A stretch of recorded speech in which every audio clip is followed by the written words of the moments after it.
তো এইখানে এইভাবে কাটেছিলাম, এইভাবে ছিলাম ভাই, হয়তো বললে বিশ্বাস করবে না, কিন্তু বাস্তবটা এটাতে ছিলাম। রুমটাতে সব কিছু তো ঠিক আছে, জাস্ট এইখানে একটা যদি এসি হইতো। আর এইদিকে রুমে দেখো পরিস্থিতি কীরকম। আর এই হলো আমার ঘরের সামনে ফ্রন্টটা। কিছুটা দিন আর ওয়েট করলে এই রুমগুলো কমপ্লিট হবে না পুরোপুরি, আস্তে আস্তে কাজ করতেছি, কারণ এই দুইটা রুমের ডিজাইন অন্যরকম করা আছে। So hey guys, welcome to my new fresh blog. আর আজকেও আমার এই ঘরের সামনে ভিডিও করতেছি, কারণ কেন অ্যাকচুয়ালি আমি যে একটা রিলস ভিডিও আপলোড করছিলাম এখানে, তো সবাই সেটা বলতেছে যে প্রথমে ভিডিওটা চালু করছিলাম 4 বছর আগে, তো আর 4 বছর পরে আমি নতুন ঘরটা দেখেছি, আর 4 বছর আগে এই ঘরটা দেখেছিলাম। তো অ্যাকচুয়ালি ব্যাপারটা হলো, সেই ভিডিওটা নিয়ে অনেকে কমেন্ট করছিলাম ইনস্টাগ্রাম যে 4 বছর ধরে একই জামা পরছো, কিন্তু অ্যাকচুয়ালি ব্যাপারটা হলো আমি সেটা ওখানে দেখানোর চেষ্টা করি নেই, বা ভিডিওতে ওটা বুঝাই নেই স্টোরিটা। আমি বুঝাইছি যে 4 বছর আগে আমি এই ঘরটাতে ছিলাম, এই ঘরটাকে আমি দেখাইছি। তো সেটা হয়তো অনেকে বুঝতে পারে নাই বা বুঝেনি, এর জন্য ভাবতেছি আজকে এই ঘর নিয়ে ভিডিওটা শুরু করি। কারণ সবাই বলতেছে দাদা 4 বছর আগে একই টি শার্ট, 4 বছর পরে একই টি শার্ট, তো সেটাই সবাই আমাকে বলতেছিল। তো অ্যাকচুয়ালি এখন যারা বলছে তাদের ডাউটটা ক্লিয়ার হবে যে আমি আমার টি শার্ট বা আমার শরীর বা আমাকে বুঝাইনি, আমি জাস্ট এই ঘরটাকে বুঝাইছি যে 4 বছর আগে আমি এই ঘরটাতে ছিলাম। তো তোমাদের এই ঘরটা এখন দেখাচ্ছি, আমার আগের ঘরটাতে, চলো দেখি। সবাই এই দেখো, এই ঘরটা এরকম ছিল, আমি এইভাবে ছিলাম, এই যে প্রমাণ আছে তার দরজার, এই দেখো। আর এখন ভিতরে এরকম হয়ে আছে, এটা এখন গরিবের রেস্টোর রুম, বুঝছো। আমাদের তো বড়লোকের রেস্টোর রুম থাকে, আমাদের গরিবের রেস্টোর রুমে এই সবাই থাকে, সমাজ মে আয়া পাবলিক, এই সবাই থাকে আমাদের গরিবের রেস্টোর রুমে। দেখ পিছন উপরটা এরকম ছিল, সো এরকম করে ছিলাম আমি। এদিকে আমার সেটা ছিল বেড যা ছিল আমার শোয়ার জন্য বেডটা। আর ওই যে দেখো একটা বোর্ড এখনও আছে, ওই বোর্ডটা ছিল ছোট্ট একটা, নিচে চার্জিং বোর্ড ছিল। তো এইখানে এইভাবে ছিলাম ভাই, হয়তো বললে বিশ্বাস করবে না, কিন্তু বাস্তবটা এটাতে ছিলাম। আর তারপর আসছি তোমার এইটাতে, এই যে এখন এটা বানাচ্ছে, তো তোমাদের ওয়াইড অ্যাঙ্গেলে দেখাচ্ছে পুরাটা। আর এই হলো আমার ঘরের সামনে ফ্রন্টটা, কারণ অ্যাকচুয়ালি জায়গা কম আছে তার জন্য একটু। আর এই সামনেটাও কাজ করতেছে আমার রুম, এটা মাদের রুম, আর পিছনে আরেকটা রুম আছে। তো তোমাদের সব কিছু দেখাবো। আর নিচের এগুলো জিনিসগুলো সব অন্যরকম হয়েছে, কারণ এগুলোতে পট্টি লাগাচ্ছে পুরোপুরি, তো এগুলোতে কাজ হবে এইদিকে। আর এইদিকে, আর তারপরে এইদিকে তো আমাদের লিচু গাছ, পুরা লিচু হয়েছে, কিন্তু লিচু একটা এখনও খাওয়া হয়নি। সো এইদিকে চলো এখন এই ভিতরগুলো দেওয়া যায়। আমার রুমটা তো হচ্ছে, তারপরে বাকি রুম দুইটায় কী কাজ হচ্ছে না আছে, এই দুইটা রুমে এখন দেখা যাক, চলো। এই যে রুম দুইটাতে, বাট এই দুইটা রুমে তোমাদের বলবো এখন পরিস্থিতি খুব খারাপ হয়ে আছে, তো এগুলোকে ইগনোর করো, কারণ এগুলোতে সব এদিকে কাজ হচ্ছে। এটা তো এই যে পট্টি করছে, এখনও সব কিছু হয়নি, জাস্ট পট্টিটা করে রাখছে। আর জিনিসপত্র সব রুমের মানে বের করানো হচ্ছে, বা এমনি জাস্ট এখন মা বাবা এখানে খালি শোয়ার জন্য এমনি এরকম পরিস্থিতি হয়ে আছে। আর এইদিকে রুমে দেখো পরিস্থিতি কীরকম, এগুলো কাজ হচ্ছে, বুঝছো, রুমগুলোতে কাজ হচ্ছে, এর জন্য এরকম উলট পালট সব হয়েছে। আর দেখতে পাচ্ছ এগুলো, আর উপর কাজটা এই রুমেরও হয়নি, তো এই রুমের কাজটা, উপরের সিলিংয়ের কাজটা হবে, জাস্ট এখনও ডিজাইন হয়নি, কীভাবে করব না করব, তো এগুলো এখন ডিসাইড করা হচ্ছে। এই পট্টিটা আগে হয়ে যাক ফিনিশিং, তারপর আস্তে আস্তে এগুলোকে ধরবো। আর এই রুমটা তোমাদের একটা কথা বলি, এই যে রুমটা আছে, এই যে দেখতে পাচ্ছ এই রুমটা, মানে এটা হচ্ছে মাদের রুম, তারপরে এই রুম, আর এই রুমটা হচ্ছে আমার। এই রুমটাতে আমি এখন এই রুমটাতে অন্য কিছু করার প্ল্যান আছে, কারণ এই রুমটা একটু ছোটো, হ্যাঁ এই রুমটা একটু ছোটো।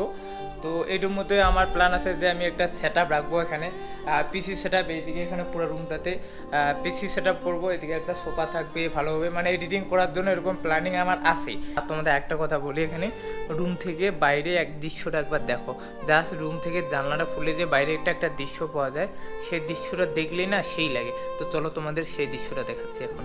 এই দেখো ভাই, রুম থেকে জানলা খুলে বাইরের দৃশ্যটা একবার দেখো, দেখছো কি সুন্দর বাগান না, এরকম এইটা হলো দৃশ্য। শেষে টাইম লাগবে, কিছুটা দিন আর ওয়েট করলে এই রুমগুলো কমপ্লিট হবে না পুরোপুরি, আস্তে আস্তে কাজ করতেছি, কারণ এই দুইটা রুমের ডিজাইন অন্যরকম করা আছে, তো সেটা একটু টাইম লাগবে। টাইমের সাথে সাথে প্লাস হচ্ছে তোমার মানিটাও ম্যাটার করে, সো সেটা হলো এক এক করে করবো। আর এইদিকে এইসব কাজগুলো হচ্ছে অনেকটা, এই যে ফোনটাও করা হচ্ছে পট্টি, আর এদিকে এগুলো হচ্ছে, এটা হচ্ছে, এগুলো সামনে কাজও বাকি আছে অনেক এগুলো, সো এই জিনিসগুলো এক এক করে করবো। এদিকে এটা কাজ হয়ে গেছে, এগুলো রং করার বাকি আছে। সো আর ভাই দুই একজন ভিডিওতে আমাকে আবার কমেন্ট করছে, ইনস্টাগ্রামে রিলসটাতে আপলোড করছে, সেখানে কমেন্ট করছে, বলছে দাদা অন্যের বাড়িতে গিয়ে ভিডিও করো তুমি, তোমার লজ্জা লাগে না? আমি যাই হোক ভাই, এটা আমি যে ভিডিওটা করছি এটা অন্যের বাড়ি না, এটা আমারই বাড়ি ভাই। কেন ভাই, আমি কি বাড়ি বানাইতে পারি না? তোমার কথা হিসেবে আমি অন্যের বাড়িতে গিয়ে কেন ভিডিও বানাবো ভাই? আর সত্যি কথা বলতে ভাই, আমি অন্যের জিনিস বা অন্য দাঁড় করার জিনিস নিয়ে ভাব মারি না। আমার কাছে যেটা আছে সেটা নিয়ে আমি ভাবও মারি না বা কাউকে কোনো অহংকারও করি না। সেটা তুমি হয়তো কমেন্ট করতে পারো, যেটা ডোন্ট মাইন্ড। আমি এর জন্য হারিয়ে দিছি। কে বলো তো এটা? কমেন্ট করো। আমি বলবো না, কমেন্ট করো এটা কে, অবশ্যই কমেন্ট করে বলো। এই যে এই ব্যক্তিটা কে, এই ব্যক্তিটা কে, কমেন্ট করে বলো, বুঝছো? আমি বলবো না, তোমরা নিজে কমেন্ট করো। যদি রং অ্যান্সার দাও তখনই আমি কমেন্টে রিপ্লাই দেবো, বুঝছো?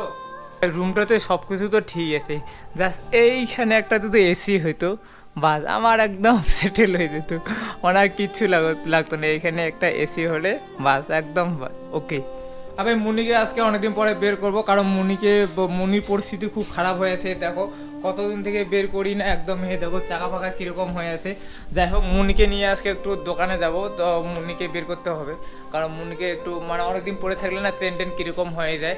সো আজকে মুনিকে বের করবো, মুনিকে নিয়ে আজকে দোকানে যাবো। তো এইভাবে আছে মুনি এখানে পড়ে, কি বলবো ভাই। আর এই রুমেরও অনেক কাজ এখনো বাকি আছে ভাই। এই যে আমার যে খাটটা দেখতেছো এটা চেঞ্জ হবে ভাই, এখানে একটা লাক্সারি খাট আসবে। এই যে এইদিকে আছে এই যে ডিসেন্টটাকেও আমি এখানে চেঞ্জ করব। আর ডিসেন্টটা আমার ইসেতে থাকবে, মানে এই যে ডিসেন্টটা আছে, ডিসেন্টটা পুরোপুরি ওয়ালের সাথে সেট থাকবে, একদম কোনো কিছু থাকবে না, ওয়ালের সাথে এটা সেট থাকবে। এগুলো সব হাঁটাই দেবো। এই কাজগুলো করতে পারলে ভাই আমার একদম মানে কি বলবো, তখন একটু ভালো লাগবে। কিছু কাজ বাকি আছে, তো সেগুলো পরে করব। আর সত্যি কথা বলতে গেলে ভাই, এই সেটা সিলিংটা আর নিচের টাইলস এইসব করতে ভাই অনেক টাকা খরচা হয়ে গেছে। আমি আর কাজটা যখন করছি অনেক রিস্ক নিয়ে করছি, কারণ তোমাদের একটা কথা আগে বলছিলাম যে আমি গ্রামে থাকি ভাই, প্রপার গ্রামে। আমি কোনো শহরে থাকি না, কোনো ইসেই থাকি না, আমি একদম প্রপার গ্রামে থাকি। আর হয়তো তোমরা দেখছো যে আমার মা ঠিক মতন এখন শুদ্ধ কথাও বলতে পারে না ভাই। আমরা দেশি, সবসময় বাঙালি কথা বলি, বাড়িতে এসে বলি। তো মা এগুলো অত কিছু জানতো না। যখন আমি কাজ করতেছিলাম ঘরের, অনেক মা বলছিল কি হবে না হবে দেখছিল। তো অনেক লোক বলছে যে এগুলো ভালো না খারাপ না, জানে না, যেটা বাস্তব কথা জানতো না। তখন প্রপার একদম সেট হওয়ার পরে তখন একটু হ্যাঁ বলছে ভালো লাগছে। তার আগে মা খুব টেনশনে ছিল কী হবে না হবে, কারণ এগুলো জিনিস মারা কোনো দিন দেখে নেবে, এইসব জিনিস মারা কোথাও দেখেই নেই। এর জন্য একটু মাথার মধ্যে বা মনের মধ্যে একটু ভয় ছিল। যাই হোক, সেটা সম্পূর্ণ এখন দূর হয়ে গেছে। পরিস্থিতি দেখলে তোমাদের মানে মাথা নষ্ট হয়ে যাবে। আমাদের বাড়িতে এখন যদি কেউ গেস্ট আসে বলবে ভাই এদের বাড়ি এরকম, মানে কি বলবো, মানে এতটা পরিস্থিতি খারাপ হয়েছে এখন, মানে বলার মতো কিচ্ছু নেই। আর সত্যি কথা বলতে ভাই, যখন ঘরের বা রুমে কাজ করা হয়, বাড়িতে এত নোংরা হয় আর এত পরিস্থিতি খারাপ হয়, সেটা তোমাদের বলে বুঝাতে পারবো না। আর যাদের হয়েছে কাজ করছো তারাই জানো ভাই এতটা মানে এটা একটা জিনিসকে বারবার করতে হয়, পরিষ্কার করতে হয়, মানে চলতেই থাকে যতদিন না কাজ শেষ না হয় ভাই। সেটাই হলো জিনিসগুলো করতেই হবে ভাই, না করলেও করার কিছু নেই, বাধ্যতামূলক। তো যাই হোক বন্ধুরা, আজকে ব্লগটা এটুকুই ছিল। কীরকম লাগলো অবশ্যই কমেন্ট করে বলো, ভালো লাগে লাইক কমেন্ট শেয়ার, চ্যানেলকে সাবস্ক্রাইব করো। আর যারা এখনো ইনস্টাগ্রামে ফলো করে তাকে ইনস্টাগ্রামে ফলো করো ভাই, ওখানে আমি এখন নতুন কন্টেন্ট দিচ্ছি, ভালো রিলস আপলোড করছি। জাস্ট দেখো না, ভালো যদি লাগে তো অবশ্যই ফলো করবে, ভালো না লাগলে ফলো করবে না ভাই, আমি জবরদস্তি বলবো না। আর ফেসবুক পেজটা তো ফলো করো, ওখানে 10K হয়ে গেছে, আবার করতে হবে তো ভাই, 10K হয়ে থাকলে হবে নাকি? এখন 1 লাখে ধান্দা করতে হবে, বুঝছো? তো যাও গিয়ে ফলো করো। দেখলে কি হচ্ছে, আমার মুখটা দেখে কি ভালো লাগতেছে না তোমাদের? হ্যাঁ, এত কষ্ট করে ভিডিও বানাচ্ছি। হ্যাঁ, যাও লাইক করো, কমেন্ট করো, শেয়ার করো, আর ইউটিউব চ্যানেলকে সাবস্ক্রাইব করো। চলো দেখা হচ্ছে নেক্সট ভিডিওতে। টাটা, বাবাই, গুড নাইট, ভালো থাকো।